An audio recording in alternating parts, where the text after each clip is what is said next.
George Galloway, a politician, author, journalist, and broadcaster, and the Respect Member of Parliament for Bradford West. Welcome to the show, George.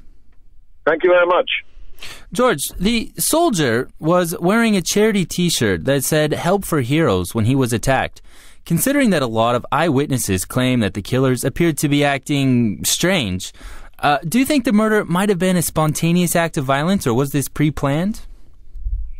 Well, I don't know is the proper answer, but my speculation is that they knew the barracks was there.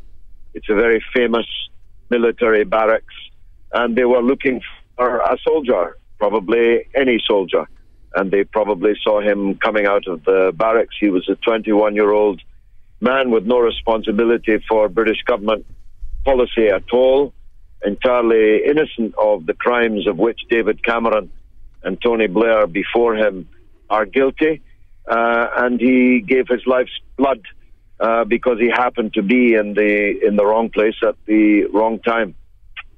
The wrong place at the wrong time.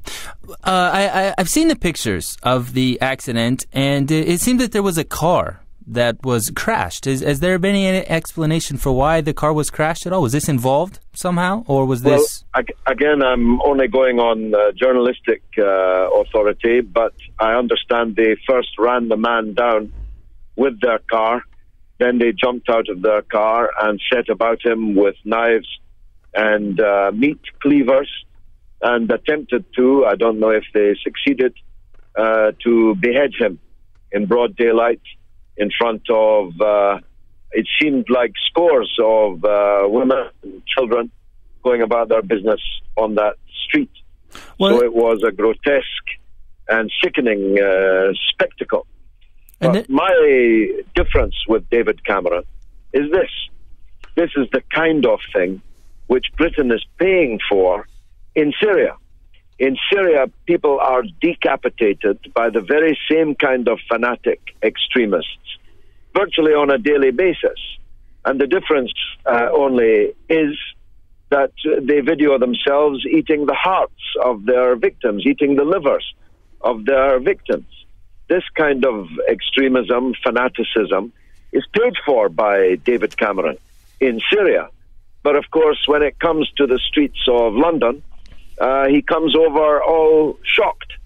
Well, he said that Britain was doing its best to keep the world safe from terrorism. But in fact, Britain and the United States have been the greatest harbingers of terrorism over the last decade or more. War and occupation, injustice and double standards is their common currency. And that's what's led to the extremization, the fanaticization of so many of these Muslim men. Well, let's put that topic aside, and we can come back to it. But let's go back to this horrendous act of violence. And I believe that there was a woman who was riding the bus. She was a Cub Scout master, and she saw this person lying on the street. She attempted to get off the bus and to go help this person. It turned out to be that she was somewhat of a hero. Were there other people that did anything heroic, that banded together in this time of trouble and of need? Well, you'll know that Britain in 1940 and 41 stood alone against Hitler fascism and was remorselessly bombed night after night in South London, the very place where this crime took place, because of the docks and the access to the river there. And people showed what was called the Blitz spirit. And this woman must be everyone's nominee as Woman of the Year, maybe of any year in recent memory.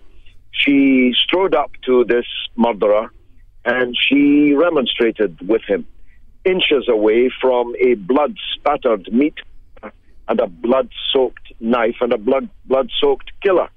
And she conducted a conversation with him in which she told him what she thought of him. As an act of bravery from an ordinary British woman, it's without parallel in my own living experience. If you'll forgive me, I must segue, however, at this point. When we fire drones at people in the Muslim world, women are not spared. they're not able to remonstrate with the soldiers who are killing their families from on high. This woman did remonstrate with this murderer and lived to tell the tale. That's a pretty shameful difference, that this grotesque murderer in London had more respect for a woman who came up and remonstrated with him than the British and American governments have for women in Iraq, Afghanistan, and Syria.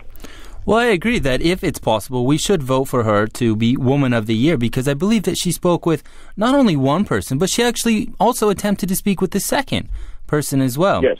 Let's change the subject a little bit. And David Cameron has said that there were strong indications that the murder was a terrorist act. So could two men waving bloody knives in the air and shouting something maybe in Arabic and asking passersby to take videos be seriously working for a terrorist network, or was this just a hate crime? No, I think it was a politically motivated murder. It was apparently random in its targeting, except in as much as it hoped that the victim would be a serving soldier, as it turned out, I think, to be.